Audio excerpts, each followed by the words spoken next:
એક શરત છે કે આ ફુગ્ગાને ઘણા કહે છે કે ચલો ભાઈ હાથ અડાડ્યા વગર ફોડીને બતાવો. જો તો આ ફુગ્ગાને હાથ અડાડ્યા વગર કઈ રીતે ફૂટે તમે જોઈ શકો છો. જો આ છે મારી ફિંગર, જો હું આમાં મળાવીશ, નથી ફૂટતો. ગમે તેવું આમાં કરીશ, નથી ફૂટતો. બરાબર. હા, મારે એવા નેલ્સ મોટા નથી. તો આ ફુગ્ગાને એમને એમ કઈ રીતે ફોડાય કે તમારે ટચ બી નહીં કરવાનું, ટચ બી નહીં કરવાનું. જો ટચ બી નહીં કરવાનું અને ફુગ્ગો ફોડવાનો. તો બોલો કઈ રીતે ફોડશો? ઘણા આ રીતની વિડીયો બનાવે છે, પણ આ ફુગ્ગો ફોડવાનું હું તમને બતાવું છું કે કઈ રીતે ફોડે છે. આની બે ટ્રીક હોય છે. ઘણા કેવું હોય છે કે આપણે પેટ્રોલ હોય ને, પેટ્રોલ એની આગળ આમ ટચ કરો ને તો પેટ્રોલથી ફૂટી જાય. અને બીજી એ ટ્રીક છે કે જે હું બતાવું કે આપણે હાથ અડાડ્યા વગર જ આ ફુગ્ગો ફોડવાનો છે. હા, આપણો હાથ અડાડવાનો નહીં, કશું જ નહીં. તમારા આંગળા બી નહીં અડાડવાના. નીકળ ચલો નખ સરસ હોય તો તમે આમ કરીને ટચ કરો નખ ફૂટી જાય, પણ આપણે આંગળો પણ નથી, દૂરથી જ એ ફુગ્ગાને ફોડવાનો છે. તો શું કરશો કહો? તો આવી રીતે ઘણા આપણે મેજિક કરવું હોય તો આવું કરી શકાય. હું પણ આ ફર્સ્ટ ટાઈમ જ કરું છું, તમે જોઈ શકો છો.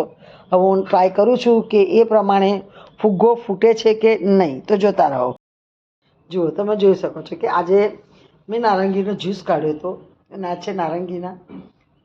બરાબર. તો મેં એવું વિડીયોમાં જોયું હતું એક જગ્યાએ કે આવી રીતે ફુગ્ગો આપણે ફોડી શકીએ છીએ.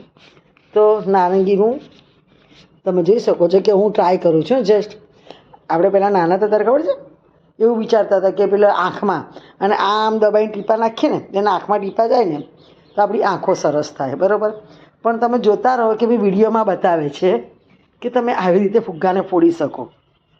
જો આ રીતે નારંગી લેવાની અને નારંગીને દૂરથી જોઉં છું થાય છે કે નહીં. અરે આ તો રસ જ નથી નીકળતો. જોઈએ આપણે. જો હવે આ નારંગીને થોડો રસ નીકળે છે. જો હું જોઉં, મને ખબર નથી આ ફૂટશે કે નહીં. ફૂટતો જ નથી ને, બધા વિડીયોમાં તો બતાવે છે. જોઈ શકો છો. મારાથી તો ના ફૂટે. હજુ ટ્રાય કરું છું કે બધા વિડીયોમાં બતાવે છે કે ફુગ્ગો ફૂટી જાય છે. જોઈએ. આ તો ફૂટતું જ નથી. આ એના રસા પડ્યા. તો આ ટ્રીક ખોટી હશે કે શું? તોય હજુ ટ્રાય કરીએ આપણે કે ફૂટે છે કે નહીં. કારણ કે વિડીયોમાં તો ફૂટતો બતાવતા હતા. જો હવે રસ નીકળે છે કે નહીં. જો આ ફૂટતો નથી. હું આ જ અડાડી જોઉં ખટાશથી. આ ફૂટતો જ નથી તો રસ ક્યાંમાંથી નીકળશે? આ લાસ્ટ ટ્રાય કરું છું. ફૂટે છે. આ અડાડું છું.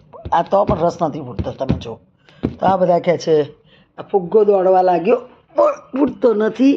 તો આ ટ્રીક ખોટી છે કે તમે નારંગીના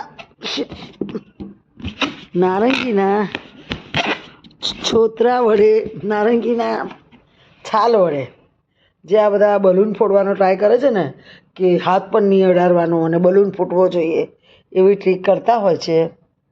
પણ કે મારે તો આ ટ્રીક કામમાં નથી આવતી. આ રસ લગાવ્યો, આખો રસ ઘસું છું તો પણ નથી ફૂટતો. તમે જોઈ શકો છો. ટ્રાય કરું છું. જો ફૂટે છે કે નહીં.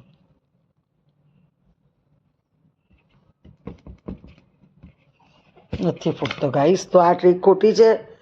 કોઈ જ નારંગીના છિલકાથી બલૂન ફૂટતો નથી.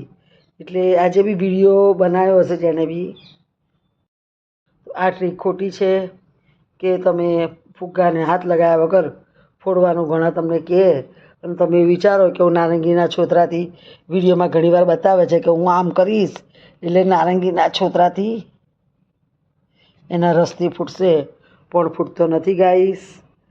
Thank you guys for watching my video. Thank you.